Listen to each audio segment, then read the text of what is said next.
প্রতি আমার শেষ উপদেশ আমি ভুলিনি জনাব। তুমি বলেছিলে ইস্ট ইন্ডিয়া কোম্পানির কর্মচারীদের প্রশ্রয় দিও না। তুমি বলেছিলে সুযোগ পেলেই তারা দেশ কেড়ে নিবে। আমি তাদের প্রশ্রয় দেব না। আমি বেঁচে থাকতে তোমার রাজ্যে তারা দুর্গ তৈরি করতে পারবে না। অন্য সমাবেশ সক্ষম হবে না। আমার জন্যে দেশের জন্যে দারুণ দুশ্চিন্তা নিয়ে তুমি চলে গেছো দাদু। তোমার অন্তিম সময় মশলাদের স্পর্শ করে যে প্রতিজ্ঞা আমি করেছিলাম আমারও আমি তা পালন করবো। তুমি শান্ত হও, শান্ত হও দাদু সাহেব। আমি গর্দি খান ভাইসব সত্যি আজ আমি পরিবার প্রজা পালন করার প্রতিশ্রুতি দিয়ে আমি এই সিংহাসন পেয়েছি। কিন্তু আমি তা রক্ষা করতে পারিনি। আর পারিনি বলে আমাদের কাছে আজ আমি উপহাসের পাত্র। ভাই সব যদি নিশ্চিন্ত মনে আরামে দিন কাটাতে চাইতো তাহলে কারো সঙ্গে আমার দ্বন্দ্বের পুনরাবৃত্তি হতে হতো না। কিন্তু আমি তা চাইনি।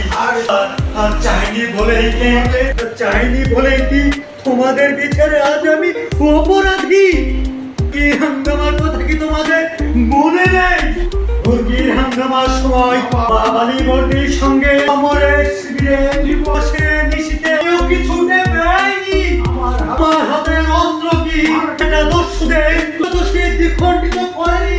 বাংলার প্রজাকুল যাতে সর্বহারা না হয়, তোমাদের সন্তানটিরা যাতে না তোমাদের সন্তানটিরা যাতে না পতঙ্গের মতো প্রাণ বলি দিতে বাধ্য হয়। তাই জন্যে বিশ্বাস করো ভাই সব যৌবনের দুর্বিবার আকর্ষণ উপেক্ষা করে বিহার উড়িষ্যার পথে প্রান্তরে সংগ্রামের স্থলে তার মতো ছুটে বেরিয়েছি।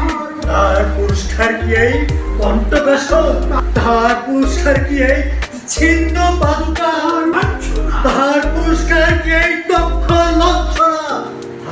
হাজার স্বর্ণ প্রাঙ্গণে পুতুলের মতো দাঁড়িয়ে রইল। আর পরাজয় পিছন থেকে এসে সকলের ললাটে বিমা মাখিয়ে দিয়ে গেল। ওই ফিয়াত কে দেবে? একা তোমাদের নবাব, তোমাদের সিপাহ সারা।